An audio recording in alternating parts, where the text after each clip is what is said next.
सभी साथियों का एक बार फिर से स्वागत है मेरे YouTube चैनल उत्कर्ष स्टडी पे। और दोस्तों आज है 17 सितंबर और हम बात करेंगे 17 सितंबर राजस्थान करंट अफेयर से संबंधित बहुत ही महत्वपूर्ण क्वेश्चनों पे। और दोस्तों ये क्लास आपके लिए बहुत ही महत्वपूर्ण रहेगी। और कल वाली क्लास में मैंने आपको बहुत इंपॉर्टेंट क्वेश्चन करवाए थे और कल वाली क्लास में जो हमने आपसे सवाल किया था उसका राइट आंसर भी मैं आपको आज बताने वाला हूँ। किसी भी साथी ने कमेंट बॉक्स में नहीं बताया तो वो भी मैं आपको बताने वाला हूँ। और दोस्तों बहुत सारे क्वेश्चन आपको स्क्रीन पर नजर आ रहे हैं, इंपॉर्टेंट क्वेश्चन रहेंगे। इसके अलावा बहुत सारे क्वेश्चन मैं और आपको राजस्थान करंट अफेयर से संबंधित करवाने वाला हूं।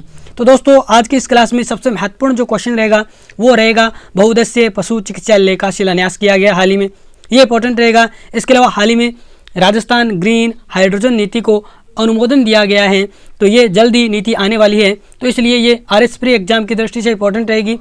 और इसके अलावा जो भी राजस्थान के आगामी एग्जाम है, चाहे वो राजस्थान पुलिस का होने वाला हो, सभी एग्जामों के लिए इंपॉर्टेंट रहेगी।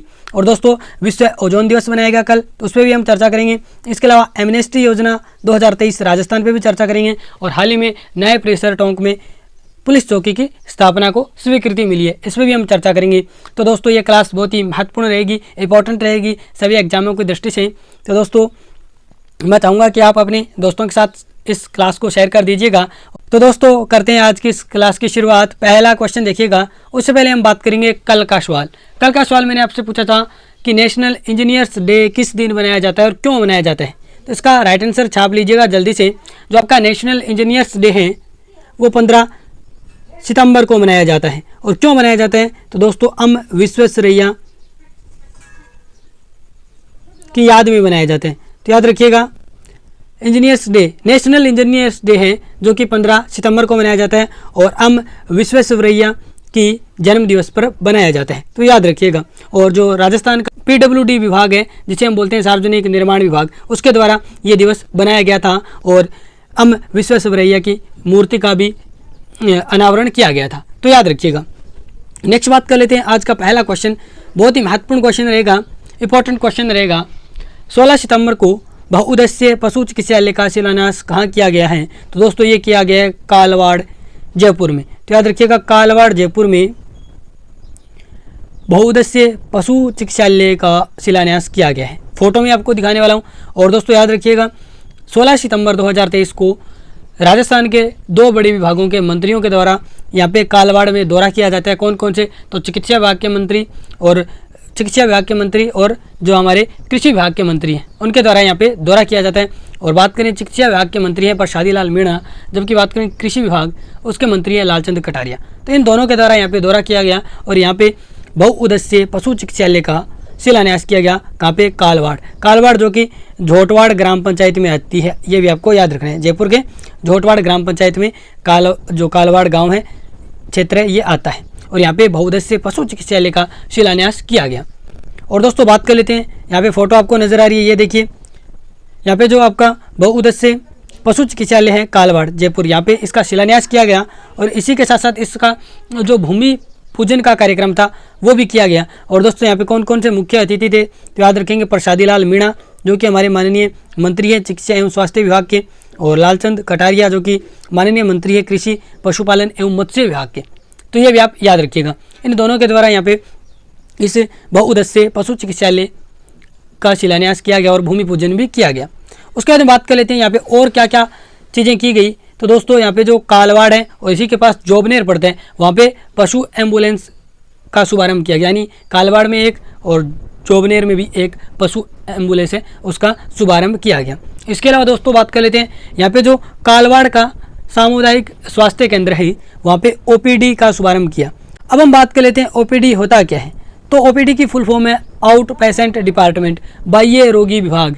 यानी दोस्तों ये होता क्या है, आउट पेशेंट डिपार्टमेंट, यानी आपको सामान्य सा रोग है, जैसे आपको जुकाम है या फिर बुखार है, तो आप सीधे अस्पताल में चले जाते हैं। तो अस्पताल में दोस्तों आप चले जाते हैं तो वहाँ पे भीड़ हो जाती है। इसके अलावा यहाँ पे OPD की स्थापना की गई है, यानी आउट पेशेंट डिपार्टमेंट, यानी बाह्य रोगी विभाग। यानी आपको सामान्य सी बीमारी है, जैसे बुखार है, जुकाम है, तो आपको पहले कहाँ रेफर यानी कहाँ पे आपको जाना पड़ेगा, तो आप OPD में जाएंगे। OPD यानी आउट पेशेंट डिपार्टमेंट में, वहाँ पे आपको चेकअप किया जाएगा। अगर आपको ज़्यादा दिक्कत है तो आपको अस्पताल में ट्रांसफ़र किया जाएगा, लेकिन आपको सामान्य सा रोग है जैसे बुखार जुकाम है तो आपको वहाँ पे ही उपचार आपका कर दिया जाएगा और आपको OPD से ही वापस घर भेज दिया जाएगा, आपको अस्पताल में जाने की जरूरत ही नहीं पड़ेगी। इसलिए दोस्तों ओपीडी की स्थापना की जाती है। तो याद रखिएगा यहाँ पे एक ओपीडी की स्थापना भी की गई। OPD full form out patient department. तो याद रखिएगा बाह्य रोगी विभाग। उसके बाद बात कर लेते हैं परीक्षा में आने वाले क्वेश्चन, यानी एग्जाम में आने वाले प्रश्न, एग्जाम में छपने वाले प्रश्नों की बात कर लेते हैं। तो दोस्तों क्वेश्चन देखिएगा, चिकित्सा विभाग एवं नेशनल हेल्थ मिशन के द्वारा 100 दिनों के एक्शन प्लान के तहत कितनी कैंसर पीड़ित महिलाओं की फ्री जांच की जाएगी, फ्री स्क्रीनिंग की जाएगी? तो जल्दी से छाप लीजिएगा उत्तर। 1 लाख महिलाएं, जो 1 लाख महिलाएं जो कैंसर पीड़ित हैं उनकी फ्री जांच की जाएगी। एक एक्शन प्लान चलाया गया है 100 दिनों का चिकित्सा विभाग और नेशनल हेल्थ मिशन के द्वारा, जिसके तहत 1 लाख जो महिलाएं हैं उनकी फ्री स्क्रीनिंग की जाएगी, यानी उनका कैंसर का फ्री इलाज किया जाएगा, जांच की जाएगी। नेक्स्ट बात कर लेते हैं दूसरा क्वेश्चन आज की इस क्लास का।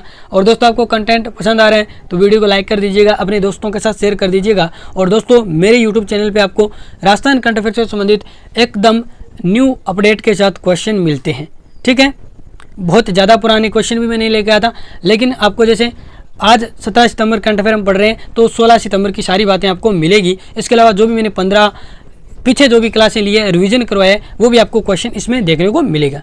तो दोस्तों बात कर लेते हैं दूसरा क्वेश्चन। मुख्यमंत्री अशोक गहलोत के द्वारा हाल ही में किस नीति के प्रारूप के अनुमोदन को स्वीकृति प्रदान की गई है?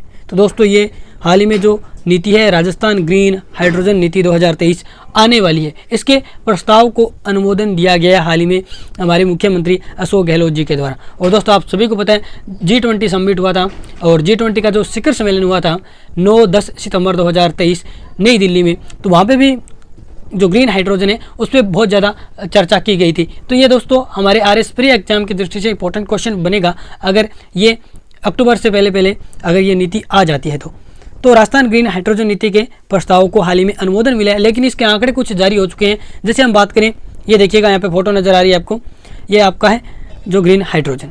तो यहाँ पे मैं बात कर लेता हूँ जो राज्य सरकार के द्वारा नीति लाई जाएगी 2023 की राजस्थान ग्रीन हाइड्रोजन नीति, उसके तहत दोस्तों कहा गया है कि हम 2000 KTPA ऊर्जा उत्पादन करेंगे, ग्रीन हाइड्रोजन का उत्पादन करेंगे। अब KTPA क्या है? तो किलो टन पर एनम, यानी प्रति वर्ष 2000 किलो टन है वो पर एनम उत्पादन करेंगे, ग्रीन एनर्जी का उत्पादन करेंगे, ग्रीन हाइड्रोजन एनर्जी का उत्पादन करेंगे। तो याद रखिएगा 2030 तक ये लक्ष्य रखा गया है इस नीति का, कि इस नीति के तहत राज्य सरकार है 2030 तक 2000 किलो टन पर एनम, यानी एक साल में 2000 kilo ton green hydrogen energy का उत्पादन किया जाएगा। तो ये लक्ष्य रखा गया है, याद रखिएगा, इंपॉर्टेंट आपके एग्जाम में छपने वाला है। नेक्स्ट बात कर लेते हैं जो ये आपकी यहाँ पे हमने बात की राजस्थान की जो हाइड्रोजन नीति है जो कि आने वाली है, उसका लक्ष्य याद रखिएगा। यहाँ पे बात कर लेते हैं जो राष्ट्रीय ग्रीन हाइड्रोजन नीति है यानी केंद्र सरकार की 2022 की, उसके तहत दोस्तों वर्ष 2030 तक 50 लाख टन ग्रीन हाइड्रोजन उत्पादन का लक्ष्य रखा गया है। तो दोनों लक्ष्य उत्पादन जो भी किया गया है याद रखिएगा, यानी कितना लक्ष्य रखा गया है दोनों नीतियों के याद रखिएगा। यानी जो राष्ट्रीय ग्रीन हाइड्रोजन नीति 2022 है केंद्र सरकार की, उसके तहत वर्ष 2030 तक 50 लाख टन ग्रीन हाइड्रोजन उत्पादन का लक्ष्य रखा गया है, जबकि हमारी जो नीति अभी आने वाली है, आई नहीं है, इसके प्रारूप को अनुमोदन मिले है, स्वीकृति मिली है, ठीक है, जिसके तहत कहा गया कि हम 2030 तक 2000 किलो टन पर एनम है वो ग्रीन हाइड्रोजन एनर्जी है उसका उत्पादन करेंगे, याद रखिएगा। उसके बाद में दोस्तों बात कर लेते हैं एग्जाम में आने वाले प्रश्नों की। इंपॉर्टेंट क्वेश्चन रहेगा, छपेगा, पक्का छपेगा दोस्तों। हाल ही में दोस्तों 14-15 सितंबर को किस जिले में बांध सुरक्षा को लेकर अंतर्राष्ट्रीय सम्मेलन का आयोजन किया गया है?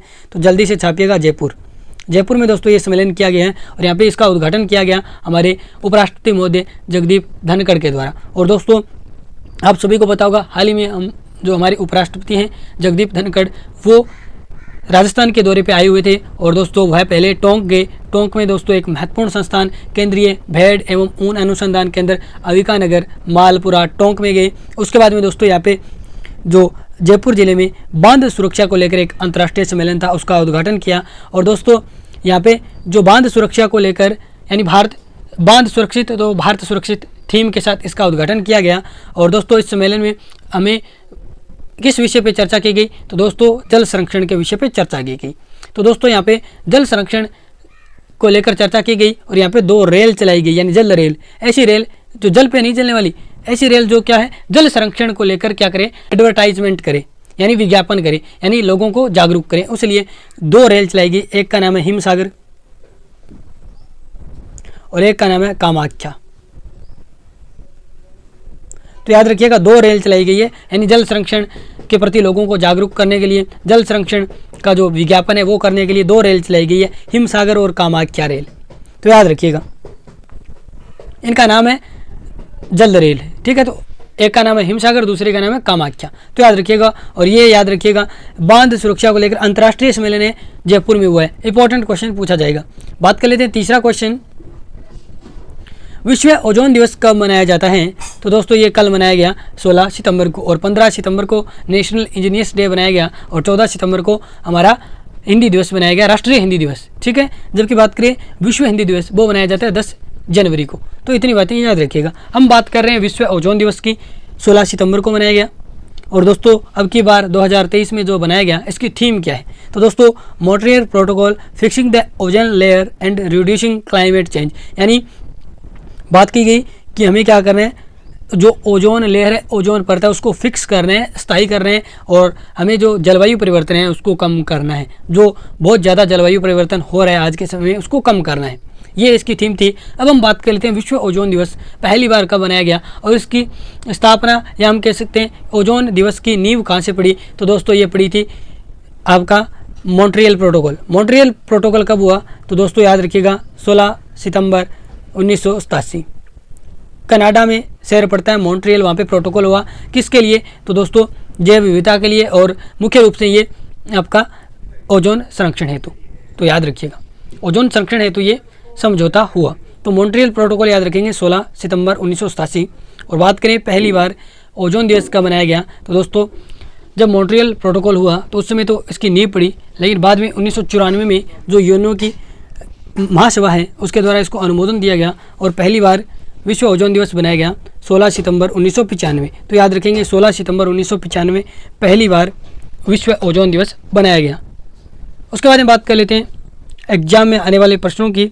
तो कौन बनेगा करोड़पति के मंच पर पहुंचने वाली नीरू यादव राज्य की किस ग्राम पंचायत की सरपंच है? हाल ही में दोस्तों आप सभी को पता है कौन बनेगा करोड़पति कॉन्टेस्ट में नीरू यादव, जिन्हें हम बोलते हैं हॉकी वाली सरपंच, ये पहुंची थी। ये लामी अहिर झुंझुनू ग्राम पंचायत की सरपंच है। लामी अहिर झुंझुनू ग्राम पंचायत की सरपंच है, तो ये आप याद रखिएगा। उसके बाद में बात कर लेते हैं चौथा क्वेश्चन हमारी इस आज की क्लास का। हाल ही में किस जिले के न्यायालय परिसर में मुख्यमंत्री ने पुलिस चौकी स्थापित करने की स्वीकृति प्रदान की है? तो दोस्तों ये की है टोंक जिले में, यानी टोंक जिले में मुख्यमंत्री ने टोंक जिले का जो न्यायालय परिसर है वहाँ पे पुलिस चौकी स्थापित करने की मंजूरी दी है। और दोस्तों बात कर लेते हैं एग्जाम में आने वाले प्रश्नों की। तो यहाँ पे बात कर लेते हैं राज्य के किस बायोलॉजिकल पार्क में एकमात्र नर से रियाज की आंखों का ऑपरेशन हुआ है? तो दोस्तों ये याद रखिएगा माचिया बायोलॉजिकल पार्क, जो कहाँ पे है? जोधपुर में। तो इसका राइट आंसर जल्दी से छाप लीजिएगा अपनी नोटबुक में। उसके बाद बात करते हैं हाल ही में 15 से 17 सितंबर यानी आज तक चलेगा ये शो इंडियन एयरफोर्स की जो सूर्य किरण एरोबेटिक टीम है स्केट, उसके द्वारा ये एयर शो कहाँ पे किया जा रहा है? तो दोस्तों जल महल जयपुर। तो याद रखिएगा ये भी जल महल जयपुर। उसके बाद में बात कर लेते हैं हमारी आज की क्लास का 5वां क्वेश्चन। राज्य के किस विश्वविद्यालय में 17 सितंबर को एक साथ 110 रोबोट चलाकर भारत का नक्शा बनाकर लिम्का बुक ऑफ रिकॉर्ड बनाया जाएगा? तो दोस्तों ये MBA विश्वविद्यालय जोधपुर के द्वारा ये रिकॉर्ड बनाया जाएगा, यानी आज बनाया जाएगा। और दोस्तों 110 रोबोट चलाए जाएंगे और ये भारत के नक्शा बनाएंगे, और दोस्तों यहाँ पे ये लिम्का बुक ऑफ रिकॉर्ड बनाया जाएगा। तो याद रखिएगा। उसके बाद बात कर लेते हैं एग्जाम में छपने वाले क्वेश्चनों की। तो दोस्तों ये क्वेश्चन इंपॉर्टेंट रहेगा।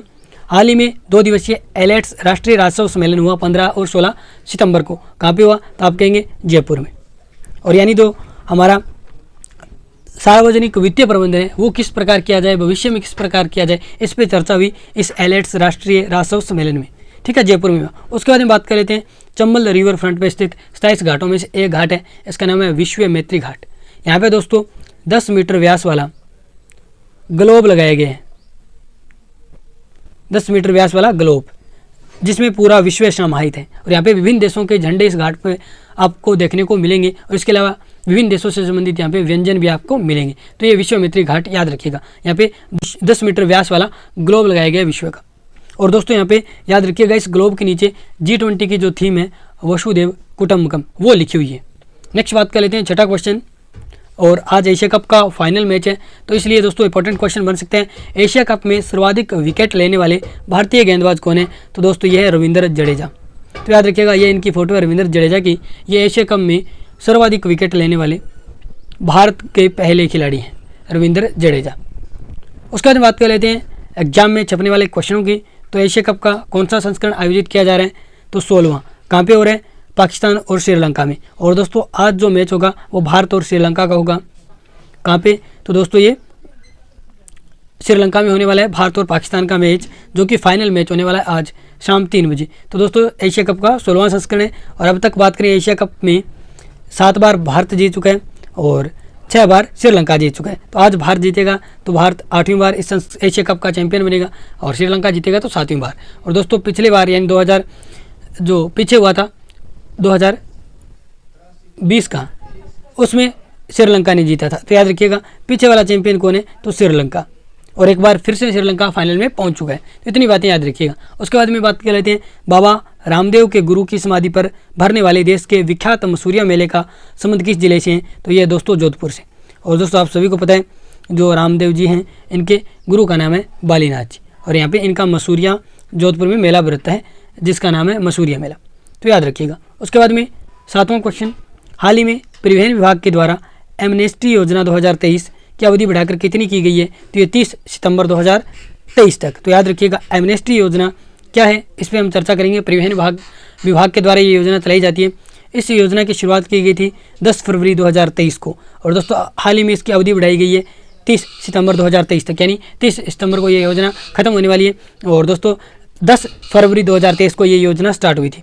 बात कर लेते हैं इस योजना के तहत दोस्तों जो वाहन है उनका बकाया जुर्माना है, अगर आपके वाहन पे जुर्माना लग जाता है या फिर शुल्क है उसमें आपको अगर आप भरते हैं तो इस योजना के तहत आपको 95% की छूट दी जाती है।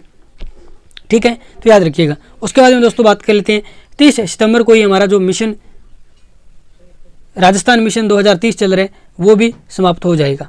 तो याद रखिएगा जो हमारा राजस्थान मिशन 2030 है ये भी 30 सितंबर 2023 तक चलेगा। तो याद रखिएगा दोनों बातें। और एमनेस्टी योजना है परिवहन विभाग की, ये भी 30 सितंबर 2023 तक चलेगी। और इस योजना के तहत वाहनों के बकाया जुर्माने और शुल्क में 95% की छूट दी जाती है। बात कर लेते हैं एग्जाम में छपने वाले प्रश्नों की। तो राइट टू साइट विजन नीति लागू करने वाला राजस्थान देश का कौन सा राज्य है? तो आप सभी को पता है प्रथम राज्य। और हाल ही में हमने एक क्वेश्चन पढ़ा था कि जो हमारे ड्रिप सिस्टम है या फिर स्क्रिपलर और मिनी स्क्रिपलर जितने भी यंत्र हैं उनकी स्थापना में भी राजस्थान का प्रथम स्थान है। और जो राइट टू साइट विजन नीति लागू करने वाला देश का प्रथम राज्य कौन सा है? तो राजस्थान। कब नीति लागू की? तो 13 जनवरी 2023 को। तो याद रखिएगा इसके तहत अंततः जो प्रसार दर है वो 1.1% से कितने तक लाने की? तो 0.03 तक। ठीक है, तो याद रखिएगा। और दोस्तों अब बात कर लेते हैं विशेष बातों की जो हमारे एग्जाम में पूछी जा सकती है। तो सबसे पहले दोस्तों हम बात करेंगे राजस्थान मानवाधिकार आयोग की। स्थापना की बात करें राजस्थान मानवाधिकार आयोग की तो 18 जनवरी 1999 कई बार एग्जामों में पूछा गया है। इसने कार्य शुरू कब किया?